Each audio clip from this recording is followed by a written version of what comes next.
everybody.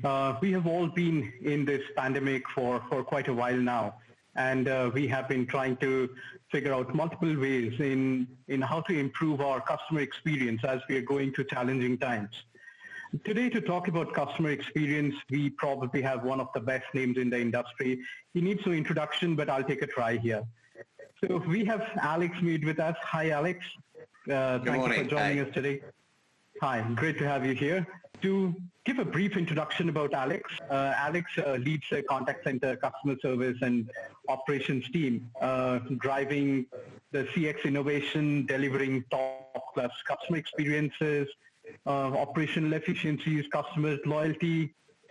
So CX, UX, and CRM strategy, digital transformation, and a hands-on leader. That's what we have here. His recent accomplishments, to name a few, would be pioneered the award-winning digital and social media contact channels for leading airlines, where he was elemental in reducing costs by 40%, improve NPS by 25%. Are those numbers correct, Alex? Am I getting them right? Absolutely correct. Right. It's actually higher, but I don't want to blow my own trumpet too much. Plus, with CX, a lot of what you improve is unmeasurable. So it's the case of what if you didn't do it? Yeah. Fantastic. So Alex, you've also been quite elemental in the delivery of high-touch, best-in-class luxury consumer experience for a global premium whiskey brand, if I remember correctly. And you also masterminded the award-winning digital customer experience strategy in a global travel brand, which resulted in 99% of customers saying that they would book again. So absolutely, that's phenomenal. So you have also worked in transforming the logistics sector. You've pioneered real-time delivery tracking, proactive delivery messaging, and of course, everybody knows about the multiple CX accolades that have come your way over the long years in sharpening and optimizing the CX experience that you have delivered for the brands. So with that, Alex, can you tell us a little bit about yourself and how you got into the seemingly simple but inherently complex domain, as we call it, customer experience? Absolutely. So the first thing is masterminded. I'm uncomfortable with words like that. I'm uncomfortable with award-winning. I'm either fortunate or unfortunate, depending how you look at it. But I think like a customer. So to me, it's not masterminding. To me, what needs to be done is always so obvious. But the trick is getting other people to realize that. So how did I fall into what was originally known customer service, which now has been confused with the term customer experience, which I'm sure we'll talk about. I went to Canada. I was selling sports socks, all sorts of things out of canvas bag. And I found with my English accent, I could sell anything. But then it became minus 25 degrees with a minus 10 wind chill factor. And I was tired of driving to offices when we were selling stationery, etc. So I started to write down the details of every company I visited. And I realized after 2 weeks of capturing these details, there's this thing called CRM, and CRM was not even a term. We're talking the mid-90s, so Siebel was CRM in those days. But I thought, okay, how can I understand each customer's individual requirements and use that to their benefit and my benefit?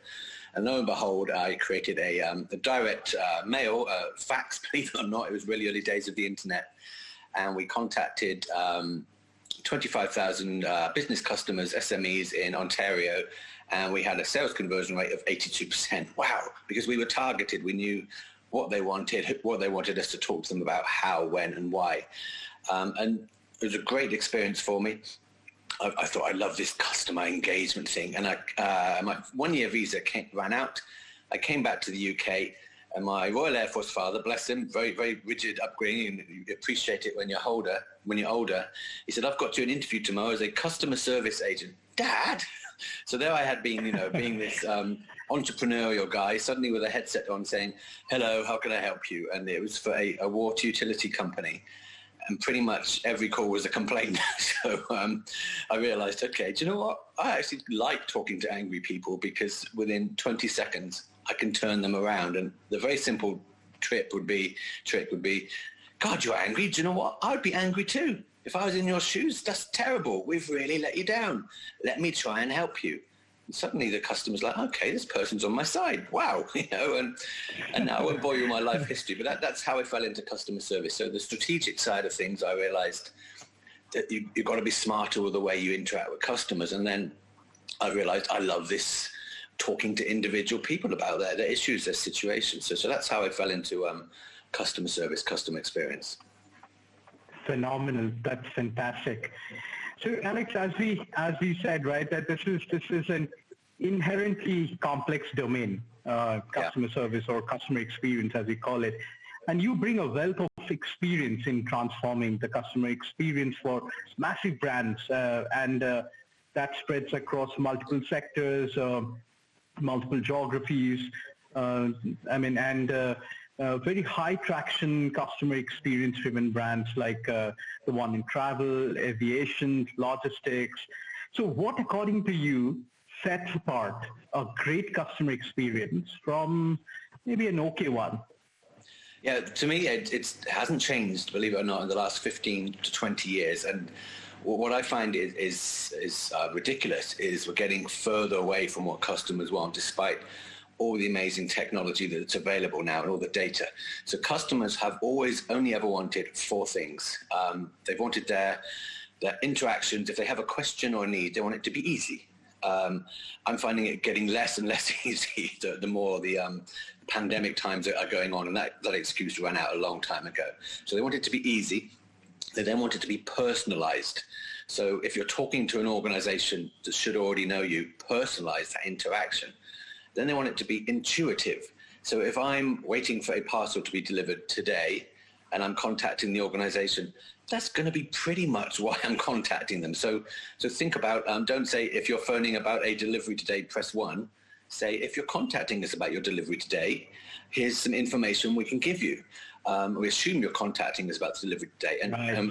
Also restepping, I said if you're phoning, well, I rarely want to phone. I just want to start on a digital app. So push me data relevant to what I'm probably going to be needing.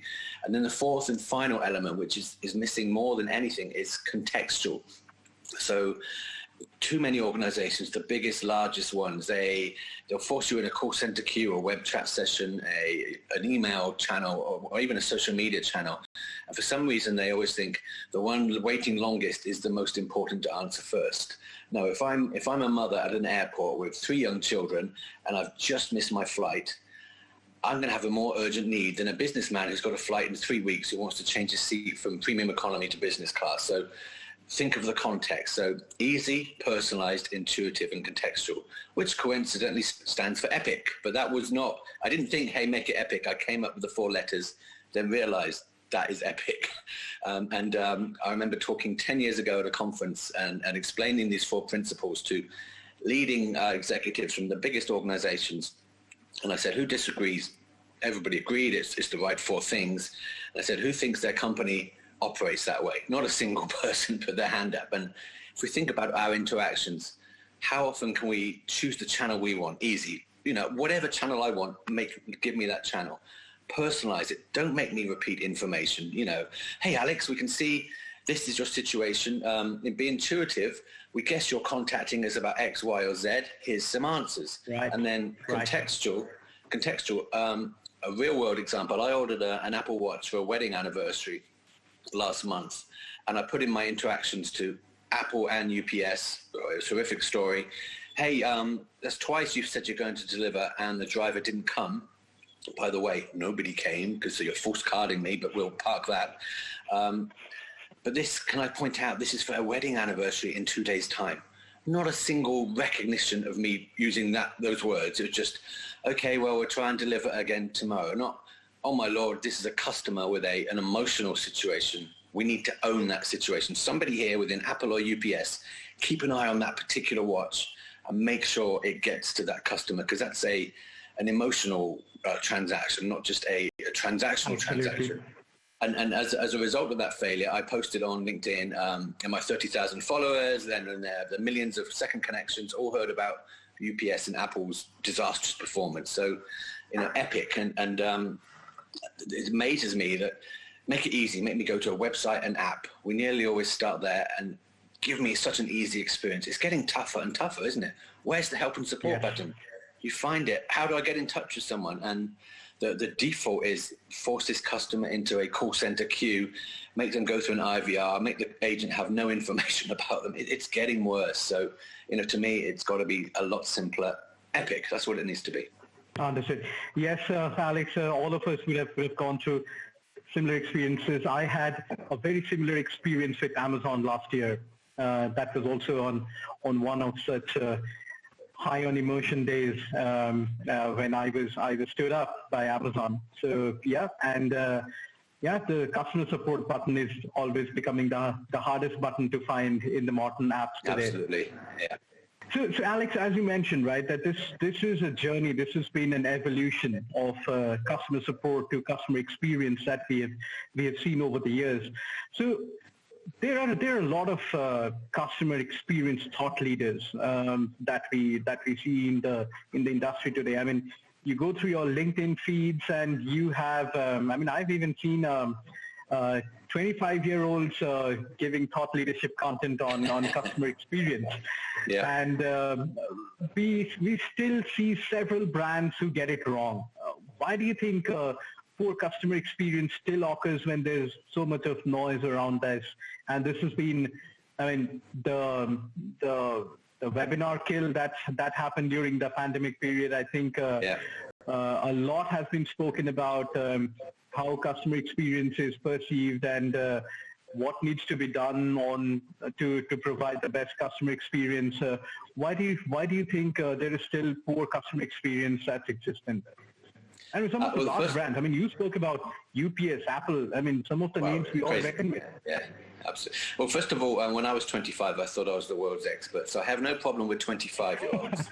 It's just back it up with some credibility. So I don't want to talk about individual thought leaders or influencers, but generically, the word customer experience is just crazy now, isn't it? And as you said, you go in your feed, there's so many experts giving opinions. When I look on their bio and I think, how do you know your theory works? You've never actually even run an operation or transformed anything. And again, I'm not saying they're all bad. Some of them actually will have the right answers, but to me, it's a very simple case of theory. All of these accreditations, CXPA, CCPX, I lose track of them. They're all well and good, but they're theory. And to me, the very simple thing you need to do is you need to get into an operation and do two things. Walk in the shoes of the customer. And I don't mean you need to journey map. And you could have an accreditation in journey mapping. You could put a Visio that could wallpaper the room 5 times over. But that won't give you the real observations of, oh my God, that must be just such a frustrating experience for a customer. So you just have to walk in the shoes of the customer. But you have to do it in a way that I see a few people do. And because of my experience transforming things that are really bad into good, if not great, I've come up with a way of doing it. And to me, there's a very simple set of 2 rules that I follow. First of all, customers, going back to my Epic thing, they either don't want to contact you because it's a great transactional experience, so they never have to contact you. So design your things that way, or they want to contact you. But in each scenario, you need to put structure behind it. So there's no point using analytics, buzzwords, journey mapping, unless you think of the structure. And it's actually really simple if you think of it that way. So let's take, I'm a customer who's waiting for a parcel. Let's go back to logistics. And the first thing I want to do is if everything's going smoothly, great, just show me the tracking, but be proactive, because otherwise I'm going to start stressing. I'm going to start thinking, okay, they said it's going to be delivered today. I'm emotional about it. So push that customer an update. Good news, your parcel will be there between 3 to 4 p.m. Click here to track your driver. As a customer, you're actually not going to contact that organization. But then you have to think, okay, that's the happy path. Let's now think of the unhappy path. Okay, so I'm a customer who's now wanting to ask this organization a question. And you could do it in one of 2 simple ways. You can force them down the laborious way too many companies do, or you can go to a very simple, should be in your face, help and support. And what I've said many times is, it should be embedded into everything. It shouldn't be a button you click in the top right or you scroll to the bottom to find. It should be, okay, I'm looking at a parcel delivery, or I'm looking at an order I want to place, or whatever. You have a question about that, put a big question mark against it, or a big smiley, help and contact, even a chatbot. I don't care what the interface is. And when you click on that, have a simple button that says, this is where you need to put the thinking. People call it design thinking. It's not even that complicated. So a customer is about to ask us a question about a parcel delivery. If we have no information about that delivery, we need to do one of two things. We need to say, okay, customer, is it about a delivery you're expecting, or a delivery you want to make, but you want a question about what the retailer would do with the delivery? So, okay, so there's going to be a question about a delivery, or a delivery I haven't yet arranged. But then let's think about, okay, we're delivering for what's known as a consignee, the customer receiving the parcel. What if it's the person sending the parcel? So is it a question about a parcel we're delivering on your behalf, if you're the sender, or a question about a parcel you want us to deliver on your behalf? Oh, Lord above. So there's only two types of customer. It's are you a receiver or a sender? So make that the very first logic flow. Okay, it's a sender. Okay, is it about a collection you've already asked us to fulfill for you, or a collection you'd like to arrange? Then you've got two very simple yes/no boxes, which is not rocket science. Okay, it's about a collection you've already arranged. Okay, so now let's do some logic. Ideally, we'll present you with the collections you've already arranged, because we should put an API in there. But if we haven't, just ask the customer to put some information in. And then bam, in your face, here's all the information about the collections you've arranged with us. We can see we told you we'd be collecting this morning. It's now lunchtime. Boom. We're really sorry. We're now going to give you some very simple options for that, because we know we've let you down. Rather than, okay, click here to contact us or website. No, you're doing, contextual interactions. So I think of everything along the way in terms of simple, what would the customer want at that stage? And if you're the person waiting for the parcel, and we've told you the parcel will be there between 2 to 3 p.m. and you're going to help and support at 3:05 p.m., let's not say, hey, are you contacting us about a parcel delivery? Let's say, okay, we can see we told you it'd be there between 2 and 3 p.m. It's now past that deadline. Here's what we know about the parcel. Do you know what? It's going to be there in another 25 minutes. We're really sorry.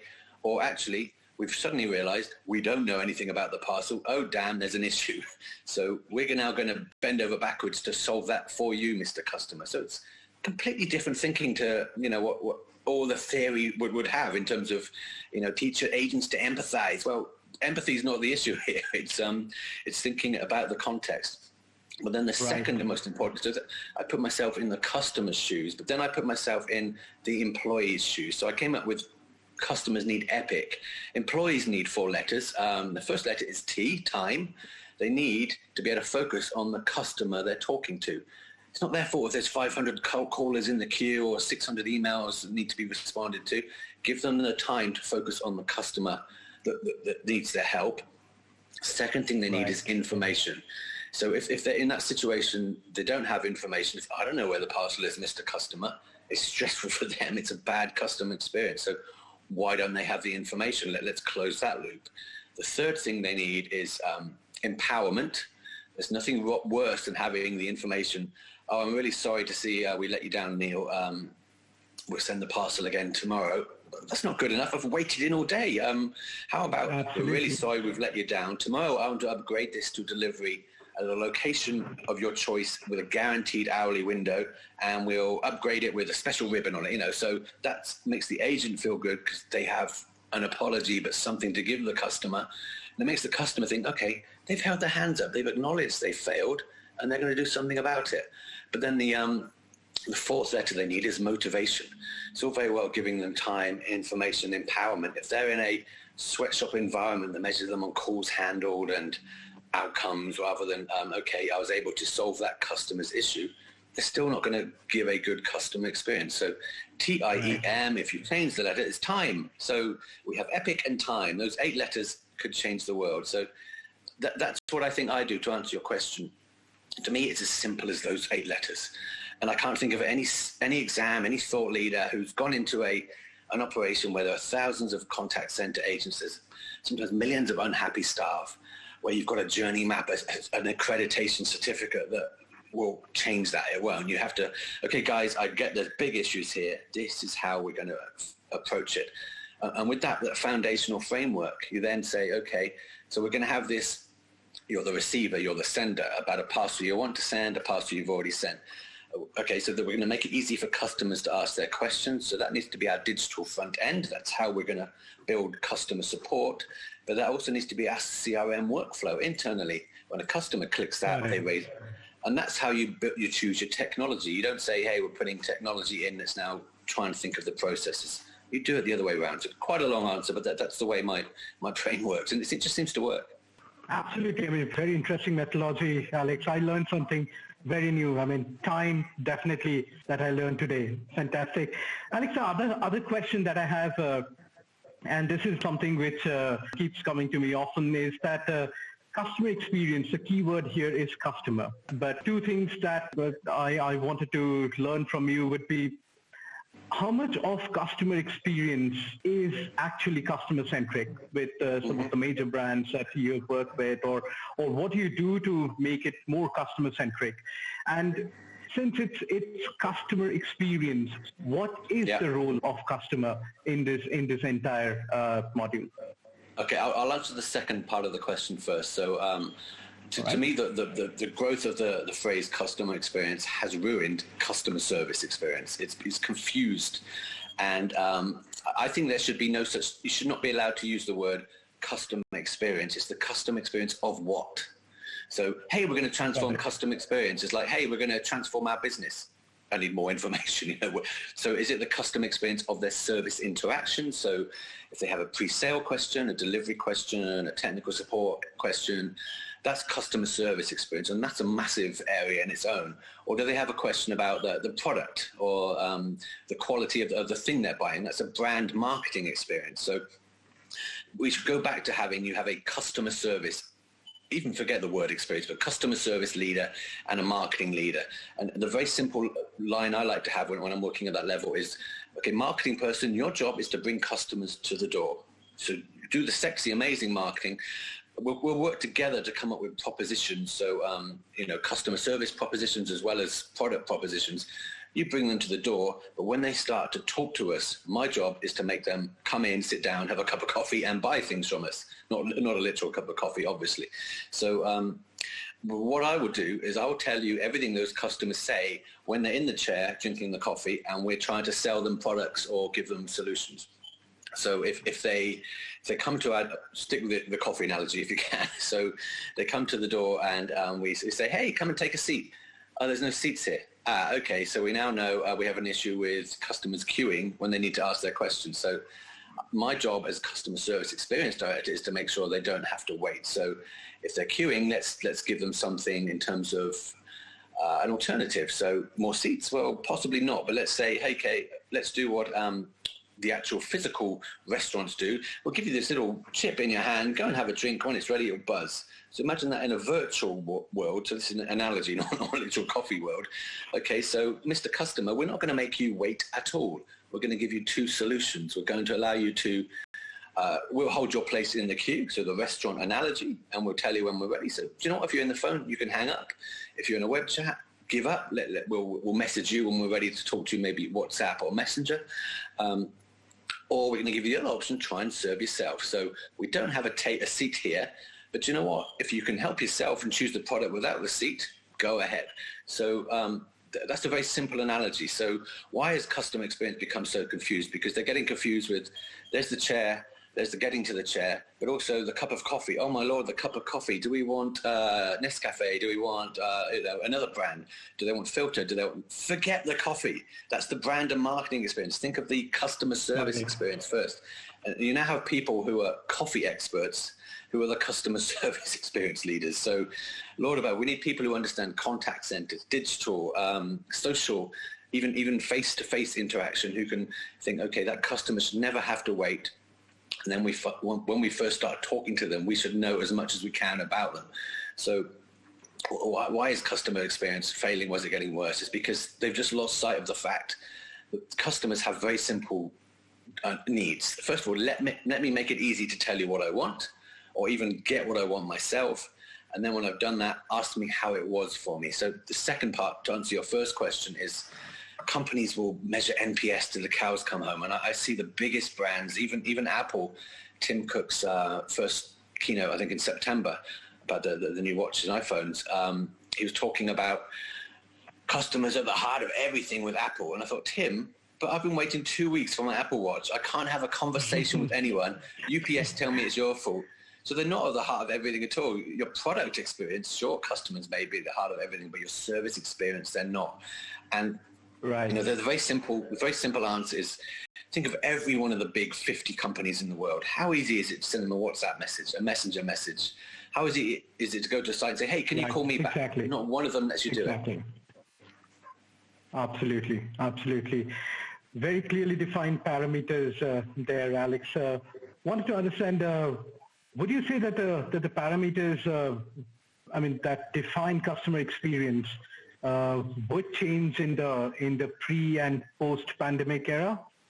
And if so, can you share some of these parameters or some of this needle shift that you're going to see? And where, if that happens, then where should the customer experience execs align their focus during this time? So first of all, I think the COVID-19 excuse ran out months ago, and it's really frustrating me that back to the biggest retailers, the ones with billions of pounds or millions of pounds that they could invest in customer service experience, still have on their websites, on their apps. Please bear with us, because COVID has made it difficult for us to answer customer inquiries. Why? Everyone can work from home. So that excuse went a long while ago. But okay, so first of all, how should you measure customer experience is, again, a big one for me. And I've always had three key pillars to the way I measure customer experience. So if you're having a conversation with somebody in an organization, I'll come back to the transactional one in a second.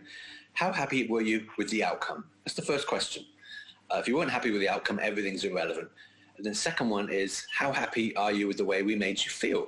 So was the agent nice to you? Did they sound as though they cared a damn? Or did they at least have policies and procedures that weren't just awful? Right. And thirdly, how much effort did you have to put in? You could actually not even ask the second one if you wrap it into the third one, if you wrap it into the second one. So how happy were you with the outcome? And how happy are you with the way we made you feel?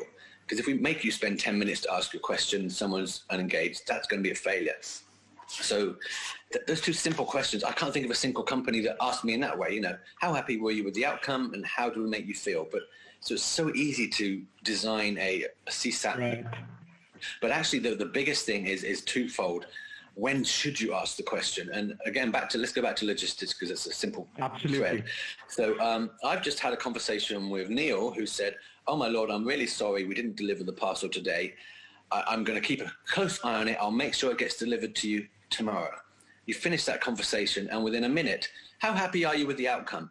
I don't know, because Neil has told me he's going to make sure it gets delivered tomorrow. So until tomorrow, how do I know if I'm happy? And I'm also always slightly worried that when a contact center agent, a customer service person says, I'll look after it for you, are they really just going to put the phone down or hang up the web chat? So don't ask me now, ask me tomorrow. And well, let's be even more sophisticated.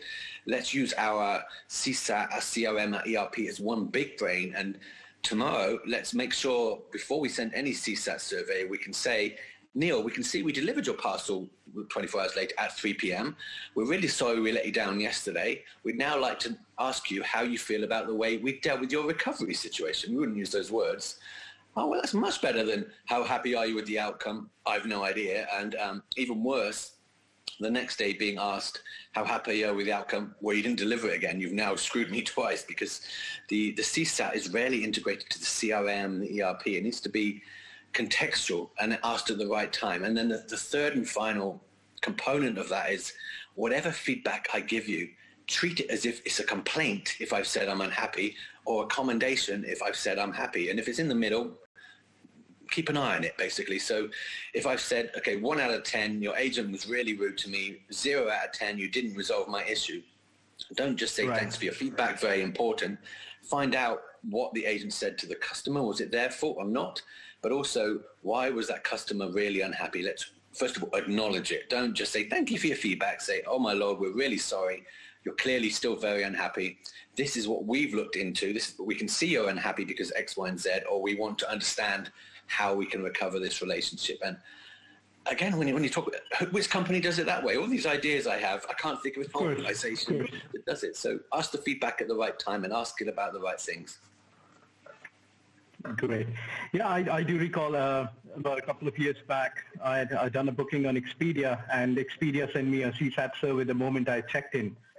And I said, maybe your part of the job is over, but my whole purpose of the holiday, and I've just started it. So you should ask me maybe 14 days from now how my experience was, and not right away. Yeah.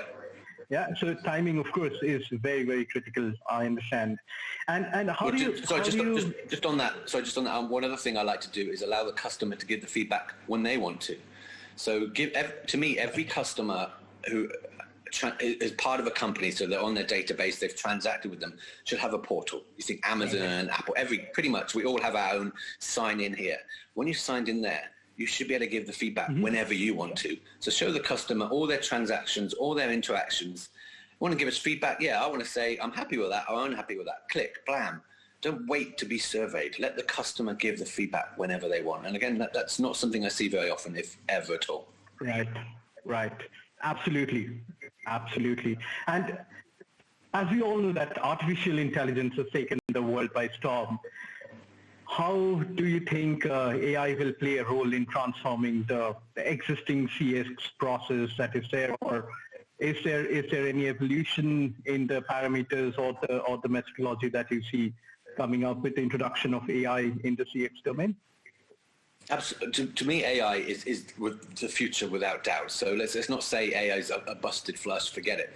But too many companies are trying to put in speech marks AI, which isn't intelligent, it's artificial, on top of a weak foundation. So to me, AI, I can't think of any occasion in my last 50 interactions where I've thought, hey, I want to talk to a human being.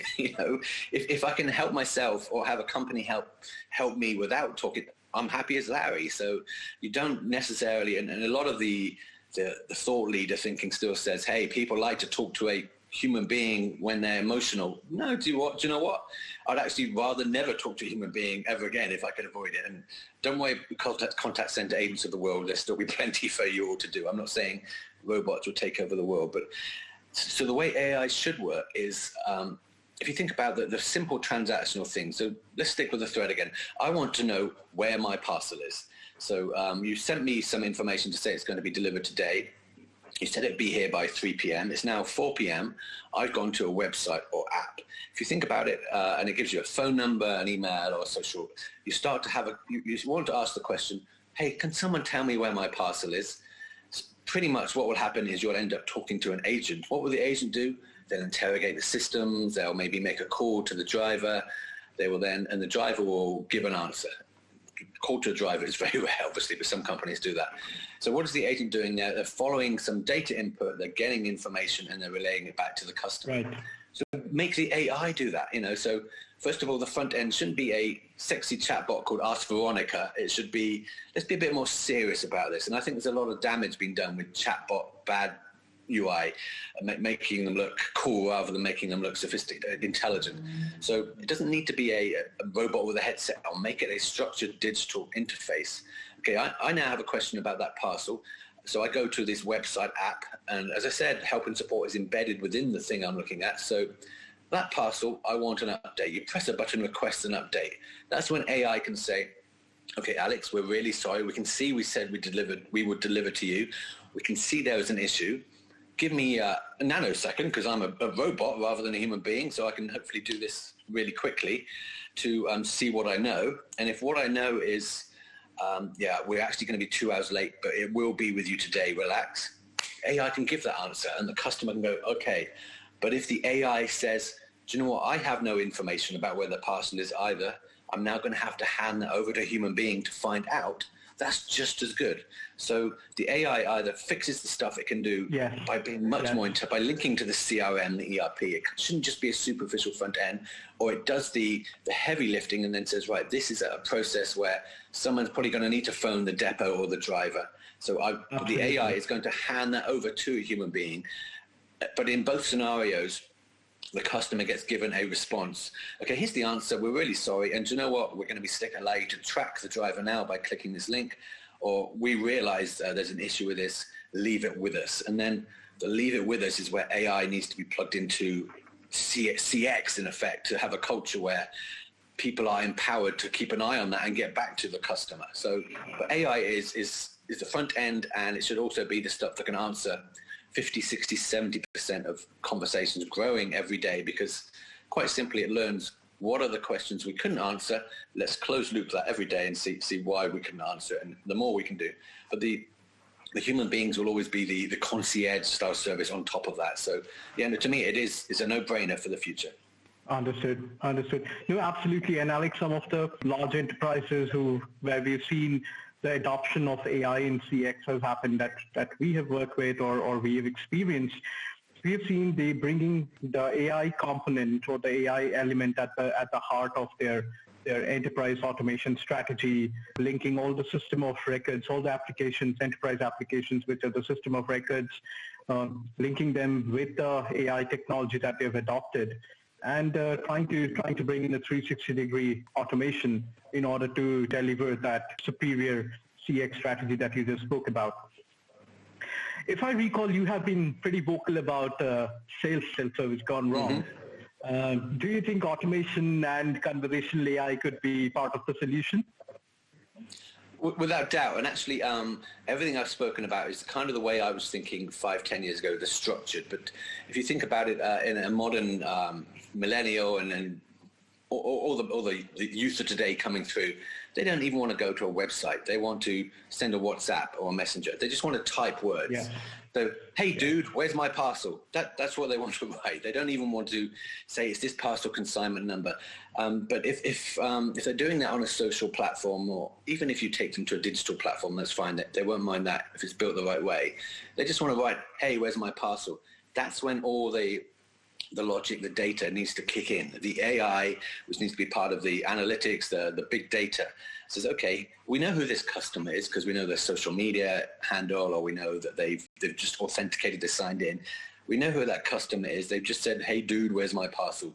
They've done that bit now. We should not be asking them any more information about, which parcel is that you're talking about, sir? Or can I ask what your, because the company should know all that. So, okay, hey, we can see you've asked the question. So you then take it back to the two outcomes. Hey, where's my parcel? Hey, Alex, good news. It's going to be there in 2 hours. Or, oh, we can see there's an issue with your parcel. Leave it with us.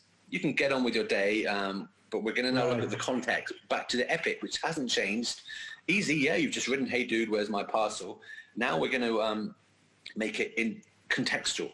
Or we can see this parcel is important to you, or we've let you down twice before. So, hey, dude, leave it with us. You may even reply back, hey, dude, if they've called you, hey, dude, let's be cool with the language, you know. Hey, dude, thanks for contacting us. 2006 film directed by Surrender. Wow, that's Siri. That's AI gone wrong. Siri picked up a word there because I was asking a question about a movie. Siri, shush.